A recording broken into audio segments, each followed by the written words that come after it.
Hello, people. Welcome to this episode on the Odyssey and the Odyssey. With me, I have So hi there. Laurence Crumbie, who has a degree in classics in German and comparative literature with philosophy. He was previously a journalist, and he's a keen linguist with a passion for all things literary.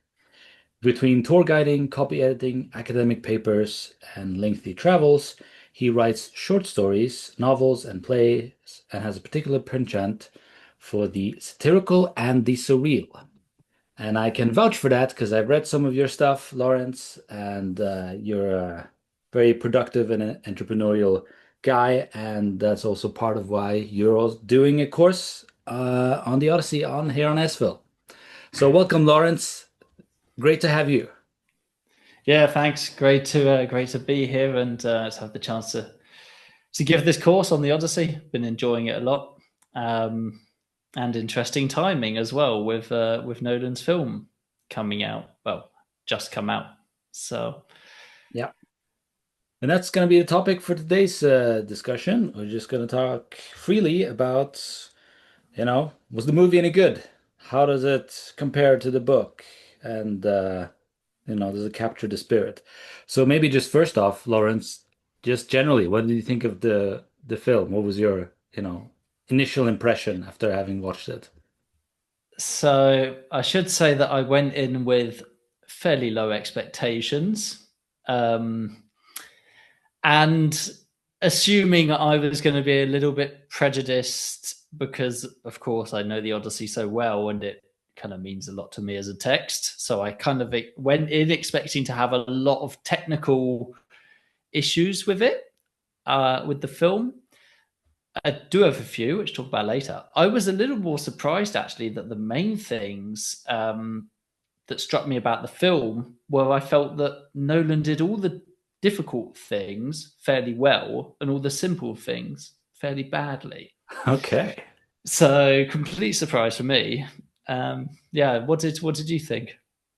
I also entered the room with pretty low expectations, having heard from various outlets and seen some snippets here and there. So my hopes weren't high, but I left thought thinking, yeah, it's all right.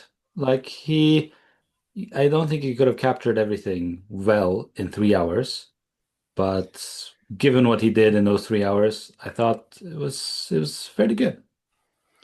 No, and actually, what you say there, you couldn't have captured everything. I totally agree. And one of the things I actually think he did well on the whole was the choice of scenes he cut, the Yeah. choice of books. For instance, he cut the whole of Sherry, which is the island where the Phaeacians live, and that rather than having Odysseus tell the Phaeacians his story, he tells Calypso in the sort of traumatized Odysseus with PTSD version, basically. Yeah. Which I didn't mind. I didn't mind my Odysseus with PTSD. And there's some stuff on Sherry, for example, the Phaeacian Games, a bit like the Olympic Games, where he was never going to predict that, and can have a debate whether he should have left out Nausicaa or not, who is Mhm. the daughter of the royal couple on Phaeacia, and in the Odyssey, she represents one of the key temptations, which I talk about in my lectures on the books on Sherry. So yeah, we'll probably have to talk about how Nolan did the women's roles, etc., a bit later on. But yeah, so that was one cut. I thought he made the right choice on the whole, uh, having Odysseus instead tell Calypso the story, and shortened a fair bit of his return to Ithaca, because anyone who's read the Odyssey knows that actually the really iconic Odyssean travels with Scylla and Charybdis, with the Sirens and the Cyclopes, etc. That's all over in a few books, and pretty much the entire second half of the novel is the epic is just about Odysseus returning to Ithaca, and in Homer's version, there's quite a lot of repetition, etc. Hmm. And Nolan, I think, did a fairly good job there of cutting a lot of it down. Yeah. So, any other bits that you thought were good? Any other things I thought were good? I did quite in actually an angle that Nolan brought into the film, which doesn't exist in the epic, is Odysseus regretting the wooden horse and regretting everything he's done. Yeah. And that's not really, that doesn't really fit with Homer's epic because of the epic virtue of kleos, which is about it's a heroic virtue, the stories people tell of you after your death. And so Odysseus in Homer's epic is a lot more braggadocious, and there's none of this, oh, I actually brought Troy to its knees, and that led to the killing of lots of people. And like in the lecture, I talk about the colonist mindset. Odysseus raves about how he goes to the city of the Cicones and destroys all their menfolk and plunders them, etc. Yeah, that's like fairly Plunders the standard place. game, back in the day. Getting destroying Exactly. peoples, plundering, and getting the bragging rights for doing that. Yeah, yeah, and Odysseus does plenty of that, and that coincides with the whole Greek expansion and what we can loosely term Greek colonization in sort of the from the 8th century onwards. But yeah, 8th Yeah, century, you of course. mentioned heroic virtue. Mhm. Does that include deviousness?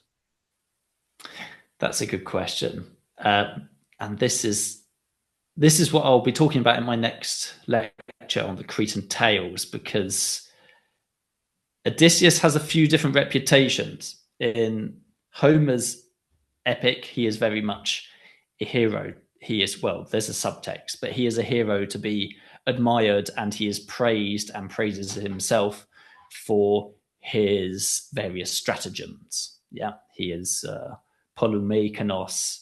He's many wild. He's excellent at devising schemes, and that is why the first line, the first word of the Odyssey in ancient Greek is andra. It's man. Yeah, it's about the man. Unlike in the Iliad, where it's weapons. Well, Well, refers to weapons at the very least. Yeah. So there is a view of Odysseus, and this was the more prominent view later, certainly in the Roman world, that Odysseus was a devious, mendacious trickster with basically no principles. And it's actually the view I hold mostly when you look at what Odysseus has done throughout Greek mythology. Some pretty terrible things there. I won't go into it all now, but yeah. So the idea of him actually being a trickster is not a typical heroic virtue at all. no, one wouldn't think of it like that. Certainly not when you get like medieval chivalry into the picture. But I would have thought that the Romans would share more with the Greek view, right? So that they would be more sort of positive towards Odysseus. But apparently it's not so. No, the dominant view, and this is the one Virgil holds, is Odysseus was a lying rogue, basically. And actually, in the Aeneid, this is something we could talk about as well. There's Sinon. So the story of Sinon, which is very prevalent in Nolan's film, it's kind Yeah. of the whole moral center of the story. Sinon being the man who lies to the Trojans about the wooden horse. He's also in Virgil's Aeneid. He is, an absolute devious, unprincipled Greek who causes the fall of Troy, basically, along with Odysseus. And it's Yeah. interesting that Nolan's not only introduced him into the Odyssey, because he's not mentioned in the Odyssey, but he's become a really crucial thematic part of it. Yeah, and like in the movie, they both very moral characters. And one would almost say Christian morality is hard at work in Nolan's film. Yeah, I mean, some of this I have understanding with, because at the end of the day, if you made a film of the Odyssey on Homeric terms, where we're meant to be understanding it all the time in terms of epic virtues, hardly anyone would understand the film, right? Only the classicists would really get the film on that level. So I think any filmmaker is right to move it away a little from the original context. But yes, Odysseus, I guess they do talk a lot about the law of Zeus, as they call it in the film, which is Xenia. That's the law of hospitality, of guest friendship, very key virtue Yeah. in ancient Greek culture. They they kind of make it apply to everything, including in a Christian sense, as you say. For example, saying treat those as you expect to be treated yourselves. That's not really Greek. That's Jesus. That's Jesus. So, but they kind of roll all that into the law of Zeus. That wasn't something I so much had a problem with. I didn't either because I think any kind of creative endeavor with the Odyssey ends up becoming a mirror, right? That reflects more our own values than the actual Homeric world, which might also say something about how fundamentally different that world is from our own and our own sort of base fundamental values. Yeah, and I think Nolan actually said in the lead up to the Odyssey that he wanted it to kind of have this anti-imperial message, right? And Uh-huh. he wanted it to show this sort of things like Brexit that have happened, and all the wars taking place at the moment. He wanted it to have this very much, people go to this place, they destroy it, and this is all the suffering. And yeah, that is partly there in the original Odyssey, not in the places where Nolan then puts it.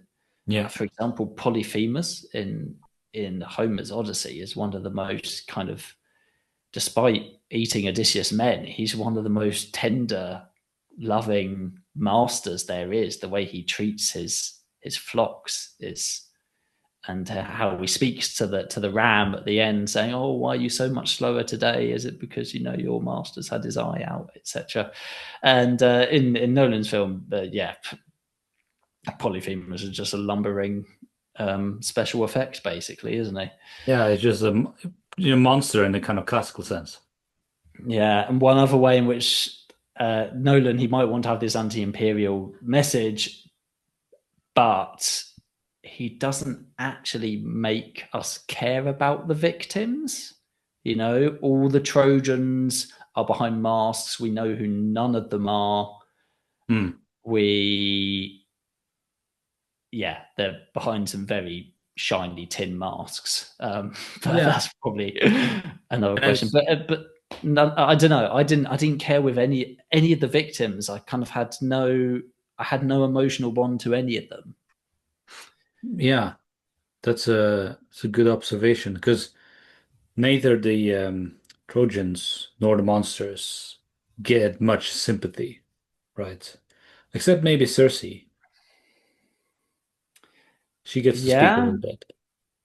Cersei gets to speak a bit, but even she is, her role, like pretty much all the women's roles in the film, are doled down from the original, Hmm. and the main one being Penelope. In Penelope is pretty much the whole of my, or a lot of my second lecture talks about how Penelope's gonna have to show she's Odysseus' equal, and we're really gonna see that at the end of the epic. But there is the absolute key scene in the original of Penelope testing Odysseus with the bed, which is Yeah. built around a tree. And she says, well, go and move it. And he says, oh, you can't do that. I built it by myself around a tree. And that's her testing Odysseus, to check it's really him. And there's a whole load of things like that. The only insight we get into Penelope's shrewdness is her scheme with the loom, weaving Yeah. it by day and unraveling it by night.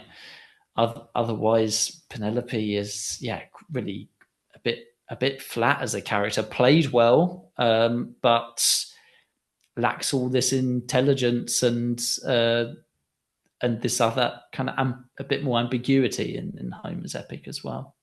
Yeah. And I don't recall if in the Odyssey this happens, but in the movie the loom gets exposed, right? And she gets threatened. Yeah, that does happen in the Odyssey, and Right. there they've got it the same. So it's it's one of Penelope's maids who is unloyal, and she's the one who is sleeping with Antinous. So that's the same as in the Odyssey, as in the epic. However, what is also interesting, speaking about the maids and servants or the slaves, they don't get hanged at the end, do they, of the film? No, we don't see what happens to them. Because that's a very distinctive part the of the epic, and it's one of the more interesting parts because Odysseus hangs the disloyal slaves, and it's a bit ironic because disloyal in this sense, often for the women, it refers to the ones who have been sleeping with the suitors. Yeah, Odysseus has spent 7 years with Calypso, sleeping with a sex goddess, and then spent an entire year with Circe having sex with her. So in the Odyssey, in Homer's Odyssey, we've got this nice ambiguity of, well, isn't that a bit rich of Odysseus to go and hang the unfaithful servants when he's been completely unfaithful himself? Isn't Calypso also pissed off about that with regards to the gods? That she has to let go of Odysseus when Yeah, male gods get to sleep around and do whatever they want, right? yeah, So there's that's like a true double standard. actually. Absolutely, yes. That's one of the best lines in that book 5, and is very true. It's a motif actually picked up by a few different classical writers. Ovid, for instance, he has the tale of Arachne and Minerva, where Arachne is an incredible weaver, and she challenges Minerva to a weaving contest. And well, you know that anytime a mortal challenges a god to something, it's going to end badly one way or another. And while Minerva weaves a tapestry that depicts a world of divine justice, Arachne weaves a tapestry that depicts the gods raping mortals and abusing their power. And this is so much more the truth in Greco-Roman mythology. And her tapestry is better. And Minerva, in a fit of rage, turns her into a spider, into an arachnid. So Yeah. yeah, but yeah, topic. It's a theme that's in a few pieces of classical literature. Absolutely. What about yourself? What things did you think Nolan did well, or were there particular areas where he was lacking? I thought um like he made the movie consistent. He picked an element that was there, I think, in the Odyssey, the PTSD trauma kind of thing. I think that's there in the book, but it's just one of many other elements. But here they just decided to expand on that one thing, and I think that was the right thing to do in given the window of time that was Mm-hmm. available. Because if you tried to smack in other elements, I think it would have become inconsistent, and then you would have ended up with a contradictory and possibly cognitively dissonant character, or a viewing experience altogether. So I thought that was done all right. Um, One thing I didn't like was the fact they speak about themselves in the Bronze Age, and Bronze Age is ending. And I thought it It's was funny just about the people from the sea, That I think was okay. But when they talk about the age ending and stuff like that's like too meta. Yeah, it's very bizarre, and you wonder why Nolan was putting that in there. You know, the only people who are really gonna people have to have a decent grasp of ancient history to know there are, that there's a dark age coming in which literacy is going to fall by the wayside, um, and that the Mycenaean civilization is going to come to an end. So you really wonder what these references to a dark age is. Who were they intended for? You know, a very small minority of the audience, and even then, they refer to their time as the Bronze Age in the film, and Telemachus says at one point, we're the greatest civilization in history. And I'm thinking, well, you know that because of all the archaeological excavations you were doing, weren't you? So, yeah, that for me was one of the big problems actually with the film, is just the number of anachronisms. And you called it a meta, sort of this meta playing on the historical side. I think that's quite generous. It was obviously deliberate, and you just wonder what on earth was Nolan thinking. I've not talked to anyone yet who's come out and said, "Oh, that was really great. They made all these historical references." I mean, it's just like they speak like actors who know they're in a film about the Odyssey. Right. Yeah, you And that, mentioned that earlier on, and yeah, you wrote to me and that I also think is kind of a weakness that didn't for feel like you yeah, were fully immersed in it. for me, I think that is actually one of the things that made it difficult to form a bond with any of the characters, because I think they're pretty much all underdeveloped. Yeah. Um, like not much motivations for their actors, for their actions, sorry. And a few of them were played very well. Robert Pattinson played Antinous very well. Um, I had that review by Emily Wilson, whose translation of the Odyssey inspired Christopher Nolan. She wrote that Tom Holland plays a gormless Telemachus, age 20, who's bordering on 12. And that's a statement I agree with. He just seemed a bit too childish and ridiculous in the film for me. Yeah, Yeah, I'm they have trying to to think. exaggerate things in a certain way.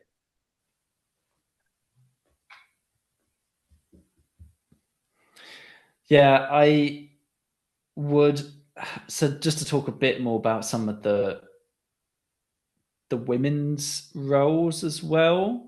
Um, you had the whole big fuss. There was a certain group that had a big fuss over the fact that Helen was going to be played by a black actress, because in the Odyssey she is called Helen of the White Arms, and there's a whole socio-political debate there. But in the end, there wasn't really anything progressive about the film anyway, if that's what Nolan was going for with casting, because all of these characters had such minor underdeveloped roles. And again, that's another reason I just really struggled to care in the film. And the combination of the lack of motive, the kind of underdevelopment, plus the anachronisms in the speech, actually made me think I was watching a parody of a film of the Odyssey for pretty much the entire first half. Wow, I that bad, did eh? not, I did not, yeah, I did not think we were meant to be taking it seriously at first. That's harsh. Yeah, I think for me, it's kind of like a Odysseus's therapy session, working through his PTSD with and through going on an adventure. Essentially, what it boils Absolutely. down to. Yeah. And the reason the Odyssey has had such a greater impact on modern culture, finding modern fairly loosely, but going back a few hundred years, in the West, unlike the Iliad, had much less of an influence, is partly because it is so accessible. It's about a man trying to get home, and there are various motivations about why he wants to get home. And I personally felt that some of the human element was a little bit lost in the film. Hmm. It felt too much, it felt too rigid. It felt too rigid in terms of what was good and what was bad. Um, and Homer has some really brilliant subtext in a lot of that, which Nolan partly captured, such as with Odysseus' crew rebelling against him. That's a good subtext in the Odyssey as to whether Odysseus is a good leader at all. And it's much more nuanced in the epic than in the film, but at least Nolan did kind of catch that crucial subtext. But I just, yeah, really felt like they needed some. This is when I said at the beginning, I felt like Nolan failed on the basic things. For me, character development is such a basic thing about any film or literary work, and that's where really one of the things he really fell down. The other main thing for me where he fell down was the writing. The writing was just awful, um, and you know, just to bring up one example, but when they're all about to when they're about to go, the suitor's about to sail to Pylos, isn't it? Yeah, to ambush Telemachus, and they're all going up to Eumaeus saying, "We need food for the road," and it just. Of course, they had roads, I'm sure, back then. There's no doubt about it. But that when they're about to step on a ship, and it just sounded too modern and too American. It just took you too much out of it. So Right. that's one minor example where I found the writing bad, but also just so many of the most poetic and brilliant phrases in the Odyssey didn't appear. The wine dark sea, rosy Yeah. fingered dawn. Um, there's The whole Nolan thing had all about the nobody. yes, the whole part about nobody as a trick for Polyphemus, but Nolan had all these wonderful formulas and epithets to play with, and he just got rid of all of them Hmm. and instead put a lot of, frankly, really dodgy writing in there, which I personally think you should not be able to get away with when you're writing a film at his level. Yeah. Um, But in that so sense, he modernized it a little bit too much, right? Yeah, because there's one thing. Obviously, you're not going to do it in ancient Greek, but let's take Lord of the Rings as an example. That is written in. It's not written in Old English, right? It's written in more modern English. Everyone can understand it, but it's written in this elevated poetic register, and that gives Lord of the Rings a sense of grandeur, which for Yeah. me the Odyssey lacked. Yeah. Especially when you even had the British actors using American accents, Hmm.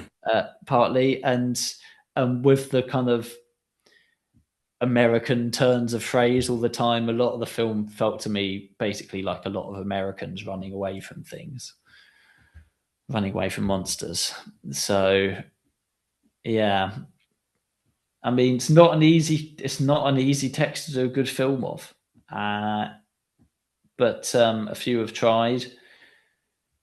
Most people seem to really enjoy the film. I'm a little surprised just how good the reviews are, to be perfectly honest. Nolan's done far better films, in my opinion. I But agree. I wouldn't put this up yeah, as my top known movie, but I think it's main in a huge part because I had so low expectations. I thought like it could have been so much worse. it could have been so much worse. Could quite easily have been a lot better though, with some fairly basic things changed. Like you say, the world building in Lord of the Rings is done much better. Yeah, so much better. I felt like Troy and the army, everything felt so small, and it didn't feel It, epic. Uh, no. it felt a little bit epic when they were pulling the horse out of the beach because they Mhm. have lots of people pulling. That I thought was well done, but The army scene and Troy itself, it just felt small. And surely they would have built the horse a little further away from the tide. Like, come on. The horse sinks into the sand, and who is it? Menelaus is telling Telemachus that like a couple of them drowned in the water, and I was just saying, well, you could have built it a bit further up the beach. That bit I thought was funny when he sort of Yeah, it's kind of narrates funny. the war in the trenches experience they had. Yeah. One thing I think we should also talk about is the gods and goddesses, Right. because they're absent in the film. They're a huge part of the Odyssey, and Athena or Athene is, constantly accompanying Odysseus, take you on various disguises. And there's a lot of references to the gods in the film, but Athene actually in the film plays a part that could be completely written out. And there's also, there's Mentor, who is actually Athene in disguise, with just a bearded man in the film, although Telemachus keeps saying you have Athene's eyes. It's a difficult thing to do the gods, and I reckon you either have to go full out, make the gods quite epic and grand, or do what the film Troy did. Not necessarily a great film, but like they made, in my opinion, the right choice where they just cut the gods out completely. Yeah, they did completely. Yeah. Yeah. It might be harder to do in the Odyssey because you got those monsters. Yeah, And they are but kind of like supernatural. yeah, although he starts the film with that line, in a time of apparent magic, doesn't he? Oh, oh yeah, he does that. That's weird. Yeah, that was weird. That was weird. Felt like he was going for a bit of a Star Wars, in a galaxy far, far away. Yeah. But there it made much more sense. Whereas in this one, it didn't make so much sense. The only real bit of magic was Cersei. Actually, one of probably the best scene in the whole film. Cersei Yeah. turning Odysseus men into pigs. Mhm. Deeply disturbing and very well done. Mhm. So whereas in the epic, Odysseus is like, "Did you turn my men into pigs?" And she's like, "Maybe." I'll turn them back, and it's just, you need to sleep with me first. All right, but only if you promise to turn them back into men elephants. All right, okay. 1 year later. Yeah, I know. Yeah, no, this it's surprising Odysseus did not just leave them as pigs for an entire year, but that might have brought Yeah. down the already low mood on the ship. Yeah. That's one thing I sort of don't like in the movie is how one-dimensional Odysseus is. Because in the book, he's a bit of an opportunist, and if he has a chance to sort of give himself glory or give himself pleasure just for the sake of it, he'll do it, right? Whereas there isn't much of that, if anything, in the film. Yeah, that's true, and that you It's almost like there a are stoic. some. Yeah, he's almost a bit of a stoic, and he's just. There are parts where, because one really key theme of the epic is that Odysseus wants to enhance his kleos. He wants greater glory, basically. And so that's why he keeps wanting to go and explore different places. And his men are always like, don't do this. This is a terrible idea. And he's like, I'm going to do it anyway. And that's when they get into all these encounters with various monsters and witches, etc. Yeah, that's not in the And that movie at all. creates because actually whenever they stop somewhere, it's basically just because they need food. It's not really to do with Odysseus wanting to have greater glory. And the other really key part in the poem is that once he's blinded Polyphemus and then they're about to leave, then Odysseus just can't resist, and he just tells Polyphemus his actual name. Yeah, and this is because he wants stories told about him. Kleos being the stories people tell about you after your death. And when Nolan's got rid of the whole wordplay and made Polyphemus basically a brute who can speak, but he never speaks to any of Odysseus' soldiers, then, well, you can't really have that crucial part at the end where Odysseus tells him who his name is, and that leads Polyphemus to curse the entire ship. Yes. Instead, he cursed the entire crew. Instead, Nolan's Odysseus shoots an arrow in anger at Polyphemus, and the curse has already been cast, but it's not quite the same. It doesn't quite have the same effect as in the epic. Well, it wouldn't have had the same effect because he doesn't have the motivations um, of That's a good point. increasing his like his what do you call it, Kleos? Yeah, Yeah. yeah, So if that's missing, then it wouldn't make sense for him to do have that whole trick and reveal his name at the end because then it yeah, would just be silly. yeah. No, I think that's true.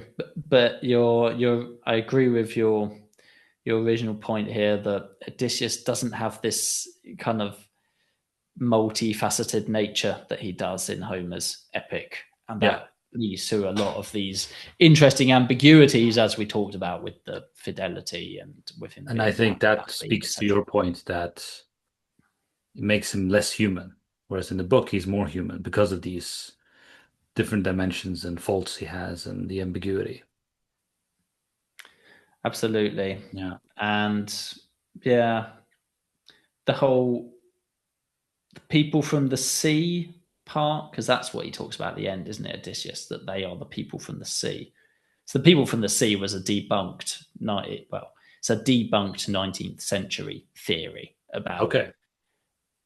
essentially kind of pirates and raiders, partly leading to the fall of the Mycenaean civilization around 1200 BC. Yeah. Uh, but that's largely not what it was now. In fact, it's more about some of the things I talked. That's not what caused the downfall of that civilization. It's a bit more about what I talk about in the lecture on colonization. It's things like climate change, earthquakes, political turmoil. Yeah. So it's kind of interesting that Nolan brought in this debunked theory. I guess this is where he did it because of his anti-imperial program, essentially, right? Because this is what makes Odysseus and his crew, being the people from the sea who go around plundering everywhere, is this whole message of, well, you can't just go in and raid places, or you should regret it even if they don't. Yeah. And you will be punished for it. The Exactly. the world is a rational system, and it will sort of find ways to punish you for your moral trespasses, right? I suppose Yeah, that's what trespassers. Athena represents in the movie is this wisdom to see that you have trespassed. Yeah, and this is the whole point with the statue. You brought this up, that Odysseus destroys the statue of, is it destroys the statue of Athena, or one of his men does in Troy? Do you remember you mentioned this briefly? Because he keeps having these flashbacks about the head of a statue falling on the ground, and it Yeah. turns out to have been the temple in Troy. Right. And I think this is, essentially meant to symbolize his his regrets over what was completely essentially impious behavior by getting the Greeks into Troy, etc. And the thing is, it doesn't, for me, it didn't really quite have the effect it should, because the actual Athena in the film plays such a minor part. She just kind of shakes her head a few times at Odysseus and stuff like that. Mm. So, Yeah. Um, wow. One thing I want to mention is the underworld scene. Oh yeah, I thought that was mostly well done, except that a lot of people are missing, right? Because um, Odysseus meets a lot more people there, notably Achilles, and that yes, whole part is cut out. And I was thinking about exactly. And why actually, does this? And in a way, his role is redundant because of the way the movie is structured, that Odysseus himself realizes that, maybe, hunting for glory and destruction of your enemy and all of that stuff isn't worth it. But that he like his whole quest is realizing that on his own. At least that's how the film presents it. And so Achilles has nothing to do there. So he would have no, been, he has nothing to do. And I personally think Nolan missed a trick here because I've talked in my lectures about how we like to think of the Odyssey as being about a man desperate to get home to his wife and child. And that is true, but it's also because he wants this heroic glory, this kleos, right? And for that, he needs to go because he can't die at sea. Because if he dies at sea, no one knows where he died, and they can't tell his stories, etc. He needs to come home and realize, right. So there's a personal motivation. yeah, Yeah. yeah, exactly. So that's why Telemachus always says, "Oh, my father probably died far at sea where no one knew him and nobody knows where he is, etc." This is sort of the worst fear. So actually, we like to think of the Odyssey, as I said, being this love story, and that is there, but it also has another element in Homer's version, and this is key to Achilles in the underworld, because Achilles says he would rather be a serf hired out to farm the land of an impoverished peasant than be king of all the dead. And we've got this statement after Calypso has already offered to make Odysseus ageless and immortal. So I thought Nolan would play a lot more into this love story. This would be the perfect opportunity here, and also with Calypso, and he doesn't really do it, to be like, for Odysseus to say, I could stay here with Calypso and you're beautiful and you're better than my wife in bed, but I want to go home to my wife because I love her so much. And it's the same kind of with Achilles there in the underworld. It could be, well, I know how awful life is, but I know how awful Hades is. And even if I were to get this chance of becoming immortal and escaping this fate, I wouldn't take it because I have to get home to Penelope. Hmm.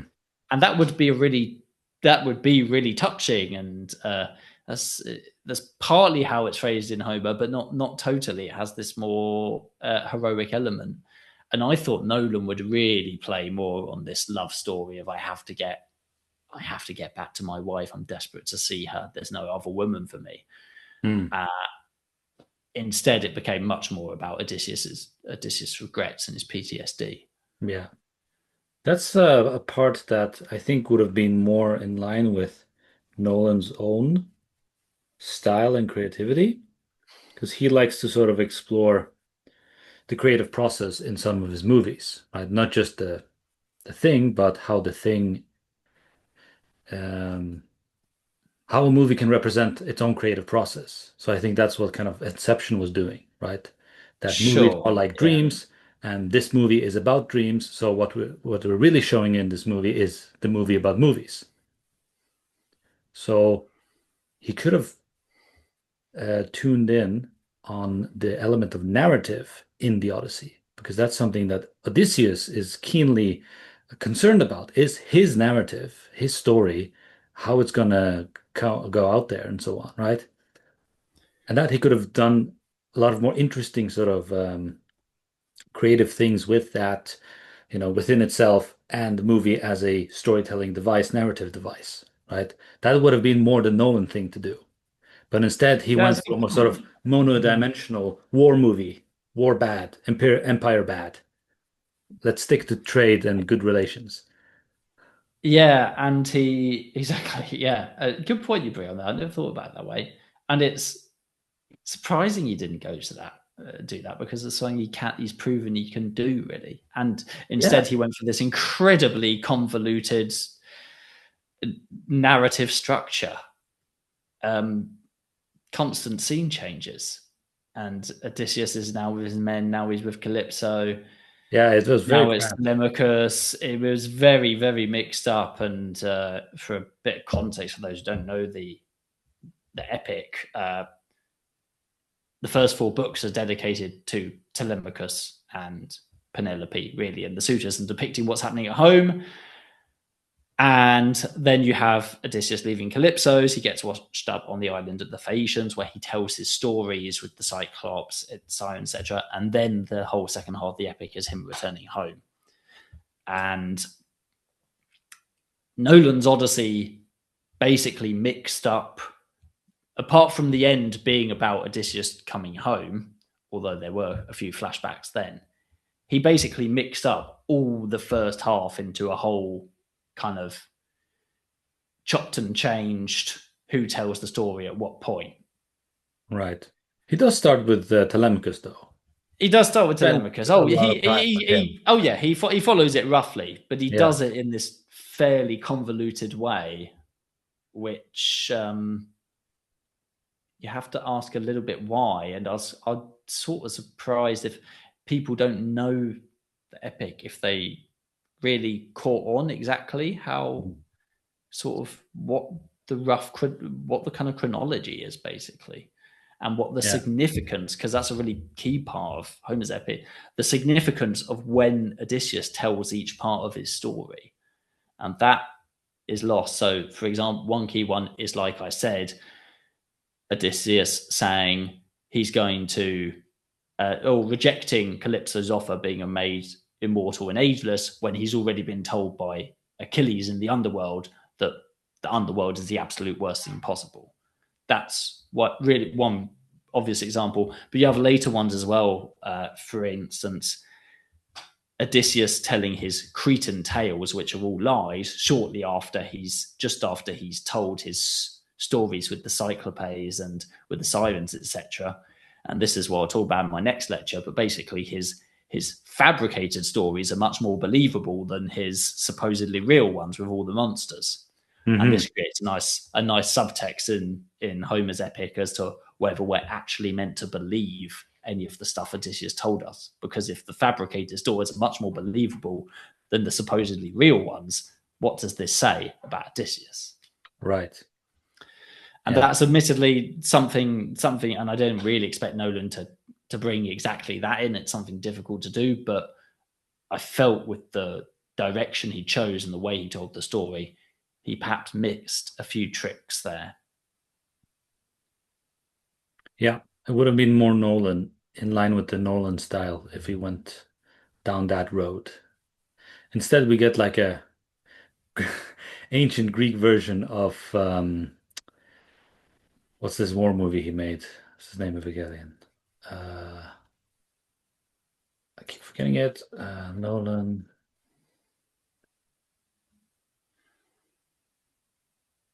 Dunkirk. That's it. Yeah, of Yeah. course. Hmm. Um, Yeah. But yeah, I think that's probably covered the points, my main points, really. yeah. Um, I don't think I have anything else to add. So No. thanks, Lawrence. Thank you. This was good. I learned a lot from your discussion just now, and also previous discussions about what could have been, what else this movie could have been. Hmm. Um, Yeah, I would say there's almost another film in there of the parts Nolan didn't tackle, yeah, but that's because the epic it's such a rich text, and that's why exactly. we continue to draw inspiration from it and continue to read it. And if nothing else, the fact that Nolan's film has led to a huge boost in sales of the Odyssey, that itself is definitely something I to be agree. glad That's about. my thought exactly. That's especially one positive thing that's come out of this is people are talking about the Odyssey and thinking about it and want to learn more about it. And that's I hope while you're here that Lawrence has made or is building a course on the Odyssey and 5 of the lectures are available on YouTube here. Just go ahead and watch it. The course will launch sometime next year, and it will include like live discussions, seminars, and you'll be working through the text in detail, right? So, Yeah, the meat of the course will really be studying the text itself and talking about important important paragraphs, important scenes, and then what they tell us about the epic as a whole. yeah, and all the interesting subtexts and things Indeed. that are hidden within. Okay, thanks for joining us, and thank you, Laurence. Thank you, Philip.